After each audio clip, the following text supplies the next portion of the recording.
Good. ပြောပြပေးသွားမှာကတော့ essential phrases and clauses မသိမဖြစ်စကားစုများနဲ့ဝကြပိုင်းများဖြစ်ပါတယ် Part 10အပိုင်း10 63ကျောင်းသားတိုင်းနှစ်ပိုင်းခွဲပြီးစဉ်းစားပါတယ်ကျောင်းသားတစ်ပိုင်းမှာတိုင်းတစ်ပိုင်းမှာမြန်မာလိုဒုတိယအပိုင်းကနေစဉ်းစားပါတယ်အင်္ဂလိပ်လိုကြတော့ every ဒိုင်းကိုဘယ်လိုပြောမလဲ every ကျောင်းသားကဘယ်လိုပြောမလဲ student ဒါကြောင့်ကျောင်းသားတိုင်းဆိုရင် every student 64ကျောင်းသားဒိုင်းနီးပါးမြန်မာလိုဒုတိယပိုင်းဖြစ်တဲ့ဒိုင်းနီးပါးကိုအရင်စဉ်းစားပါတယ် almost every ကျောင်းသားကိုစဉ်းစားပါတယ် student ဒါကြောင့်ကျောင်းသားတိုင်းနီးပါးဆိုရင် almost every student 65စာအုပ်တောက်စီကိုအရင်စဉ်းစားပါတယ် each စာအုပ်က book စာအုပ်တောက်စီ each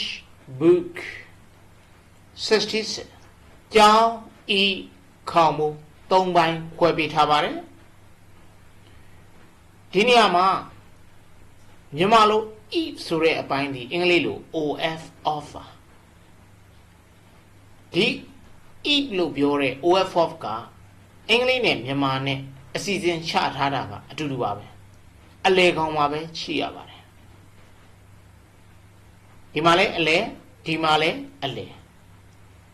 ဘယ်ဟာတွေကွဲသွားလဲဆိုတော့ကျောင်းနဲ့ခေါင်မိုးနေရာချထားတာကွဲသွားပါတယ်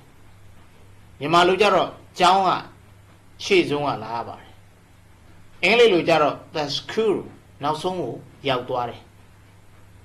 ခေါင်မိုး the roof နောက်ဆုံးမှာရှိတဲ့ခေါင်မိုးကိုပထမဆုံးနေရာကရေးရပါတယ် the roof ခေါင်မိုး e က of ကျောင်းက the school ဒါကြောင့်ကျောင်းဤခေါင်မိုး the roof of the school 67လူငယ်၄ယောက်အနက်တစ်ယောက်ကိုစဉ်းစားပါတယ်အနက်တစ်ယောက်က one of လူငယ်၄ယောက်က the four years လူငယ်၄ယောက်အနက်တစ်ယောက် one of the four years 68ဇေဒီပထိုးတို့ဤနိုင်ငံဤဆိုရင်အင်္ဂလိပ်နဲ့မြန်မာနဲ့အစီအစဉ်ရှာတာအတူတူပါပဲမြန်မာမှာလည်းအလဲရပါအင်္ဂလိပ်မှာလည်းအလဲရပါပထမဆုံးနိုင်ငံကိုစဉ်းစားပါမယ် land ပြီးတော့ e of ဇေဒီပထိုးတို့ဆိုတော့အများပေါ့နော် Pagodas ဇေဒီပထိုးတို့ဤနိုင်ငံ land shore Pagodas 69ရှေလျားသောမြစ်များအနက်မှတစ်ခုမြန်မာလိုနောက်ဆုံးမှရှိနေတဲ့အပိုင်းကိုအရင်အင်္ဂလိပ်လိုရေးပါတယ်အနက်မှတစ်ခုက one of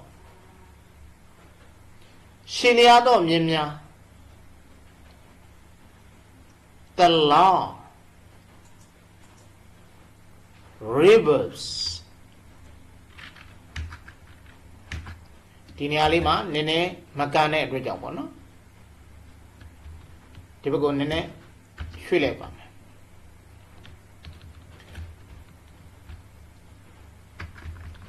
ရှင်းလျားသောမြင်းများအနက်တစ်ခုသို့မဟုတ်တစ်စင်းပေါ့နော်ဒါဆိုရင်အနက်မှတစ်ခုက one of ရှင်းလျားသောမြင်းများက the long rivers ဆိုတော့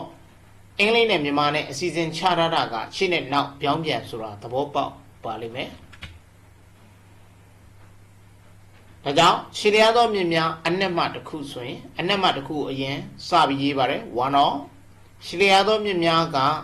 the long rivers ဒီလောက်ဆိုရင်နားလည်လောက်ပြီထင်ပါတယ်